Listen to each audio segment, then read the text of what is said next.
হাকান ফিদান হলো ইসরায়েলের খুব ঘনিষ্ঠ এবং এই হাকান ফিদান প্রস্তাব দিয়েছে পাকিস্তান, সৌদি আরব, তুরস্ক ও মিশর মিলে এই নতুন যে ইসলামিক জোট সেখানে ইসরায়েল থাকবে। তো ইসলামী জোটে আবার ইসরায়েল থাকে, রসুই থাকলে কি হয়? হ্যাঁ, তো ইসরায়েল থাকা মানে হলো কি, ওই যে ইসরায়েলের প্ল্যান বি বা আমেরিকার প্ল্যান বি, যে তারা মুসলিম বিশ্বে এমন সব লিডার তৈরি করছে যে এই যে প্রথমে আমি বলছিলাম ইমাম খোমেনির যে 50 বছর যাবত আপনার মাথার মধ্যে এমন জিনিস ন্যারেটিভ ঢুকানো হচ্ছে যে আপনি শত্রুকে মিত্র ভাবা শুরু করছেন এবং শত্রু আপনাকে ক্ষতি করলেও আপনি সেটাকে ক্ষতি মনে করতেছেন না, এই অবস্থা হয়েছে। এবং আপনি খেয়াল করেন কাতারের যে 97% অস্ত্র, এটা $21 বিলিয়ন ব্যয় হয় তাদের।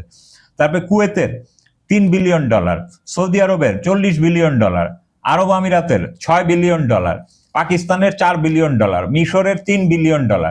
তো আপনি সবকিছুই বাইরে থেকে ইম্পোর্ট করেন এবং আপনার টাকাগুলা আপনার শত্রুর হাতে তুলে দিচ্ছেন এবং সেই অস্ত্রটাও আপনি ইউজ করতে পারেন না ঠিক মতো।